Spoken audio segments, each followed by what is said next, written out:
Well, we're out here at the inaugural Transmoto 8-hour at Coffs Harbour, or about 30 k's inland from Coffs Harbour at Oolong. And we're here to test doing an interesting comparison between two bikes.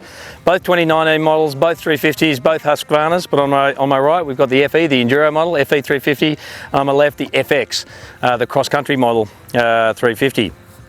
So we've had the FE as a project bike for the best part of 6 months now. Haven't done a lot of work to it, just really some customising bits and pieces to it. We've thought it'd be a really good opportunity to test it up against the FX here for a few reasons. First of all, I guess, just a quick recap in terms of what cross-country bikes are. They're obviously a hybrid between the motocross and enduro bikes. They come with a close ratio 6-speed box. They do come with the air suspension and predominantly engine and frame and chassis and suspension parts from the motocross bike. It has, however, got some differences in terms of the 18-inch rear, the fuel tank, etc. So very much a hybrid bike, and that's why it's sort of interesting here, particularly at this event, which is going to be about 70% grass track, bringing the FX along. The FE, in context, the big upgrades, the new generation upgrades were back in 2017, where all 7 models in the enduro range got the new sweeping changes to engine, to suspension, to frame, and to bodywork. The other interesting thing here with the FX, or this 2019 model, is that it got all the upgrades that new generation motocross has got for 2019. So some as you can see, quite large differences in terms of the bodywork and the way that puts together, the way the radiators sit. The motocross bike anyway has got a lot of changes to the gusseting around the frame to change the stability of the thing. Also quite a few engine changes, particularly in the top end, etc. Probably the other interesting facet of this test is that it's widely expected that the mods that have come out on the FX model, they're going to be found on the 2020 FEs. So the 2020 FEs is going to be must meet the new Euro 5 spec. So we're expecting all those bodywork changes. We're expecting a lot of the engine and possibly frame upgrades. We're yet to hear, because we're a couple of months away from the launch of the 2020 models. We're not expecting to see the air fork arrive on the enduro models, not yet anyway. I still think that's probably about 3 years away. We're here, we've got 4 testers who have all had big Husqvarna experience, a lot of Husqvarna experience. That's Trent Paola, who owns an FX350, 450, I beg your pardon.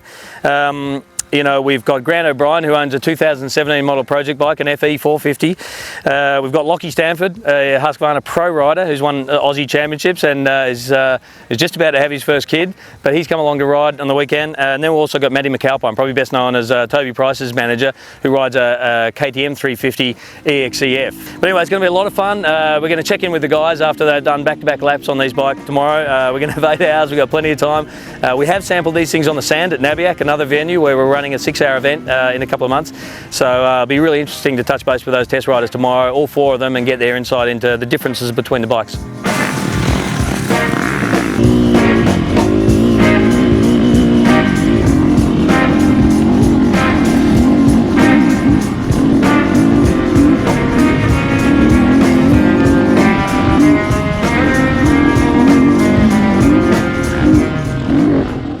Got off the FE and tested against the FX, and yeah, the difference between the bikes a fair bit. Found the FX a lot faster and more aggressive in the engine, a lot better on the rougher tracks because you get the pop and stuff out of the corners to get over the bumps, where the FE was a bit more mellow and you drive through the bumps a lot better. So there's a lot of positives and with both bikes. But yeah, I think if I was going as a privateer to race, I'd probably go the FX way. Just a quicker sort of way to get into it, and a cheaper way to get into racing a ready-to-race more bike, and it's I think it's $1,500 cheaper against the FE. Yeah, the FX was my pick, but I got to say the FE was a great bike and a lot of fun, and you could really hammer into the turns a lot quicker, I guess, because it was a lot more mellow and just get it going. So I found the enduro a lot more plusher.